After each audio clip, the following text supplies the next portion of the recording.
Duunataan vähän burgereita. No niin, pilkotaan sipulit.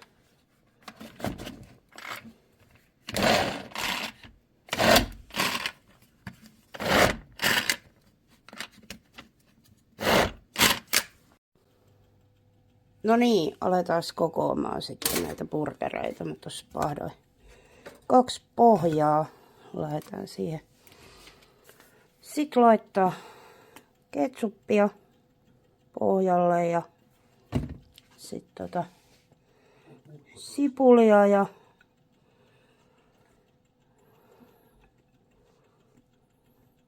on ihan reilusti. Sitten tuolta kiposta salaattia. Taustalta kuului, että kukkosoosia. No, se ei tule vielä tässä kohtaa. Mulla on täällä jotakin maustekurkkuja. Yleensä käytän niitä irtona ostettavia, mutta kun niitä ei saa volttikaupasta, niin tyydytään tähän. Mulla on tuolla Myrttissä suolakurkkuja, mutta ne ei taas sitten oikein ne venäläiset sovi. No joo, tosta. Sitten varmaan sitä kukkosoosia. Tätä nyt on sriracha. Korkkilensi sinne. Nämä eivät tule minulle, niin voidaan laittaa sitten ihan reippaasti. Muistetaan laittaa nuo kannet tonne leivänpaahtimeen kanssa. Sitten me varmaan otetaan täältä piihivit. Tossa on yksi hyvä piivi. Tossa on vähän mukamas pienempi, mutta ihan jees.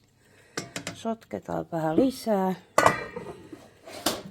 Sitten otetaan tuolta ihmeellistä pekonia, jossa ei ollut yhtään rasvaa.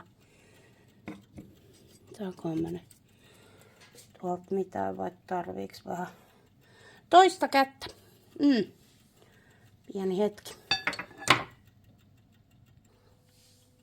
No nyt on pekonit siinä. Sitten otetaan tuolta paprikamajoneesi jostain tilauksesta yli jäänyt ja heitetään vähän tuohon burgerin päälle. Aika jees. Sitten nuo tuolta. Ai, kuumaa on. Aivan perkeleen kuumaa. Au, noin.